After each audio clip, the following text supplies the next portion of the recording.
តាំងពីវីដេអូមុនខ្ញុំបានលើកបញ្ជាក់ឲ្យតាក់ទងជាមួយនឹងកត្តា3សំខាន់ចូលរួមបង្កឲ្យមានតាក់ទងជាមួយជំងឺផ្លូវចិត្តក្នុងចំណុចទី2តាក់ទងជាមួយនឹង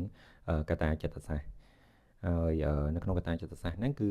បានលើកពាក្យមួយតាក់ទងជាមួយនឹងការប៉ះទង្គិចផ្លូវចិត្តហើយសួរថាការប៉ះទង្គិចផ្លូវចិត្តហ្នឹងគឺជាអ្វីការប៉ះទង្គិចផ្លូវចិត្តហ្នឹងគឺជា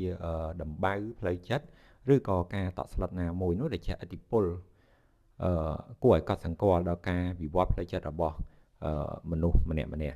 ហើយការប៉ះទង្គិចផ្លូវចិត្តនោះផងដែរវាផ្សារភ្ជាប់ជាមួយនឹង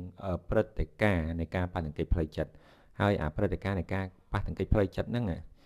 គឺជាហេតុការណ៍មួយដែលពាក់ព័ន្ធទៅដល់សេចក្តីស្លាប់យ៉ាងពិតប្រាកដឬក៏គំរាមកំហែងដល់អាយុជីវិតរបស់មនុស្សនោះឬក៏គ្រោះថ្នាក់ដ៏ធ្ងន់ធ្ងរណាមួយឬក៏ការគំរាមកំហែងណាមួយទៅដល់រូបរាងកាយនិងការបំពានផ្លូវភេទទៅដល់នរណាម្នាក់ហើយមូលហេតុចម្បងធំនៃការប៉ះទង្គិចផ្លូវចិត្តទី1មានគ្រោះមហន្តរាយធម្មជាតិ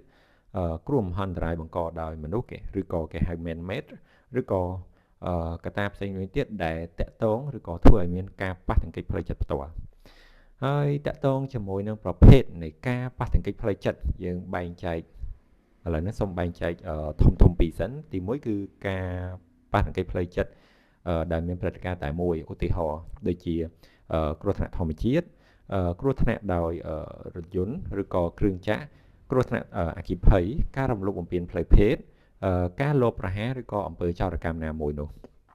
តាក់ទងជាមួយនឹងមូលហេតុដែលប៉ះទង្គិចផ្លូវចិត្តច្រើនដងឬក៏មានរយៈពេលយូរអាហ្នឹងគេចាប់វាជាកម្រិតប្រភេទ2មានដូចជាសង្គ្រាមដែលសង្គ្រាមតាមកើតបានថ្មីហើយតាក់ទងជាមួយការរំលោភបំពានផ្លូវភេទការស្ថិតនៅក្នុងជាចំណាប់ខ្មាំងការជាប់ឃុំឬក៏នៅជំរំកែប្រែណាមួយនោះនិងជីវិតជាជនភៀសខ្លួន